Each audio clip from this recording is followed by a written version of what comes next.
goodness. Mary Pat? So Mary Pat, I wasn't expecting to see you today. What's been going on? How you doing? Oh, I'm fine. I'm fine. Mary Pat's doing fine. You sure? Well, I guess I just need to spit it out. Just need to rip off the Band-Aid. My mother's done kicked me out of her house. Oh my. Well, I'm so sorry, Mary Pat. But Mary Pat, the last time you were here, didn't you tell me that your mother lived with you? She did live with me in her house. Oh, okay. Oh, she's done lost it. She says to me the other day, she says, Mary Pat, I done reached the end of my rope. You done grated on my nerves for the last time. And you don't do nothing to help me around the house. And then she just kicked me out. Oh my. She's just getting old and her mind's just whoop.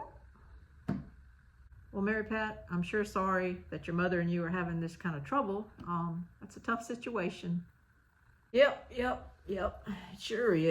It sure is. But things will start looking up. Well, that's a good attitude. Yeah, that's actually why I'm here. I was hoping I could help you to help me to start having things looking up. You know, help you help me. Mary Pat, I don't really know what you're saying. I need a job. A job? Yep, a job. I'm a willing worker. I've worked for you before, and I thought you might let me come work for you again. Ooh, yeah, okay. The thing is, Mary Pat, you did work for me before, but if you remember correctly, that didn't go too well. What? I don't remember that at all. I thought it was a pretty good day that day. Mary Pat, a pretty good day? I couldn't get you to cut a board to save my soul, and then you got drunk and fell asleep on my 20-foot trailer out back. What? No. Yes, you did. And not only that, when I was taking you home, you went crazy. You just about ran me off the road, and then you tried to pull my hair. I didn't pull your hair. Yes, you did pull my hair. No, I didn't. I told you I thought I saw a spider. Oh, you didn't see no spider. Well, I don't know if I did or didn't. I get these floaters in my eyes. These little black things, they just float around, and they remind me of spiders, and I just swat and stuff. I may have got a hunk of your hair.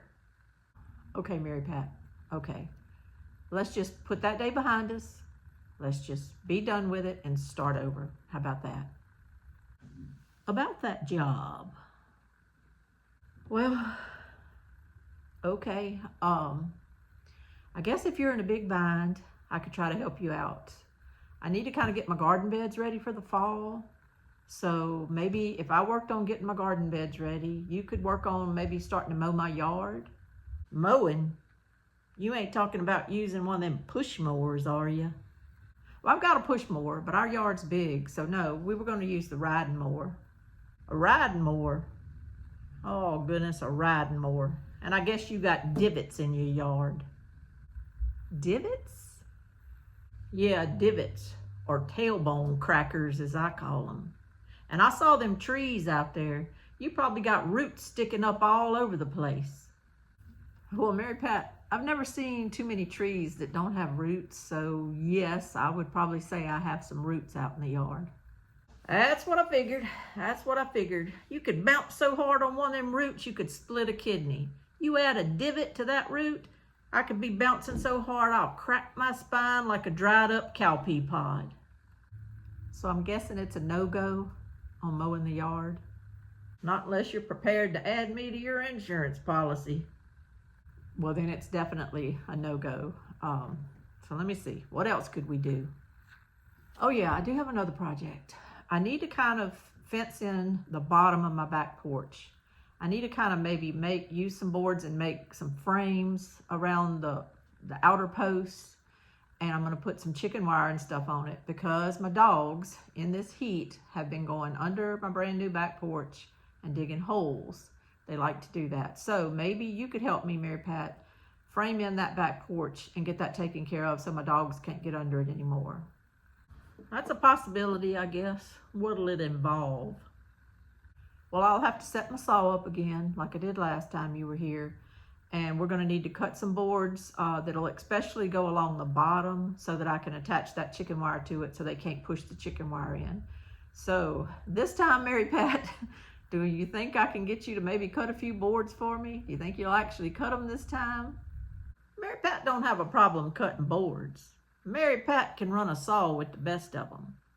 But that piece of junk you gave me last time, nobody could do a job with that thing. What are you talking about, Mary Pat? That old grindy thing you had out there last time. Mary Pat, that's a good miter saw. It's a DeWalt. I use it for all the projects around my house, and I've been using it for years. It was a piece of junk. Nobody could use that thing. Nobody meaning only you. Nobody with a brain would even try to use it. Well, fine, Mary Pat, that's fine. Just bring your own saw when you come. Just bring your own saw. Well, I don't have one. Well, then what do you want to use? Well, I guess I'm going to have to use yours. Well, Mary Pat, I thought you hated mine.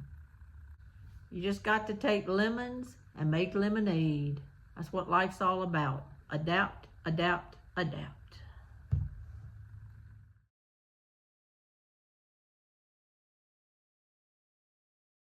Mary Pat came here prepared today. Mary Pat's mind is always working. I think I have the perfect solution. I can help you help me, while at the same time, I'm helping me help you. What? I want to sit with your husband. What? That's why I came by today. It's the perfect plan. I can be a sitter for your husband. I can come by, I can sit with him, we can watch TV. It's perfect. It works out perfect. You want to sit with Richard. You can run errands or go places with your friends. See there? I'm helping you help me by you letting me help you, which helps me.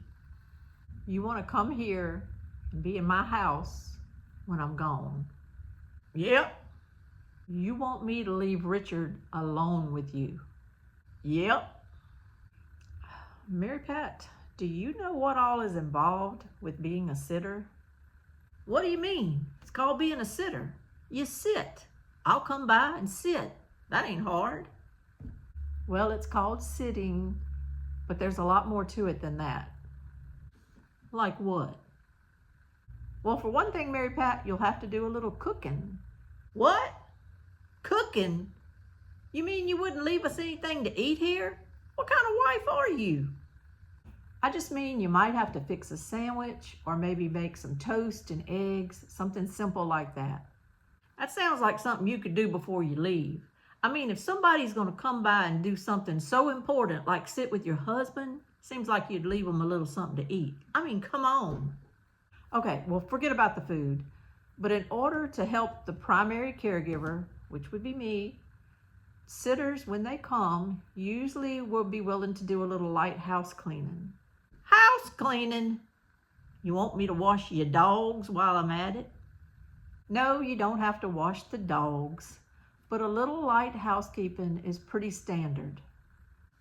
I'm looking around now and your house looks pretty darn clean. So what you gonna do, mess it up right before I get here? Leave it for old Mary Pat to take care of? That'd be about right. All right, Mary Pat, just forget about the cooking, forget about the cleaning. But Mary Pat, if you're gonna sit for anyone, at the very least, you have to have a little medical training.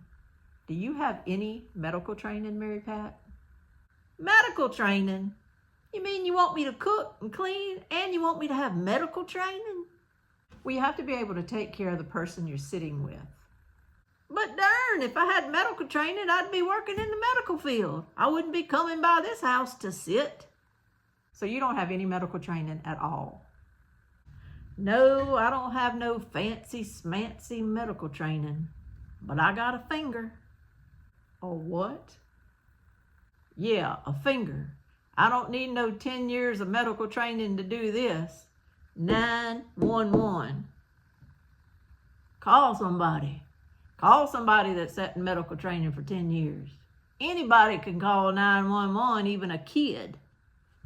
Well, Mary Pat, you have given me a lot to think about today. A lot to think about. As a matter of fact, I'm probably going to be thinking about this visit with you for a long, long time. And you're probably right. If I had to pick a job for you, Mary Pat, I can't think of a better job for you than to just sit on someone's couch and watch their TV. That would probably be the best job for you. I'm going to have to think about it though, Mary Pat, and I'm going to get back with you, okay? Well, sometimes later. That's what I'm talking about. That's what I'm talking about. You a good woman. You a good woman. You a good woman. I think we had a great meeting today. I think it went great. Mary Pat's willing to work. Mary Pat's ready to work. You just call me when you're ready for me. I will be here. I'll talk to you soon. Bye-bye. Oh, thank God she's gone. Thank you. Thank you, thank you, thank you. Thank God she's gone. Oh my God. She's out there with Richard.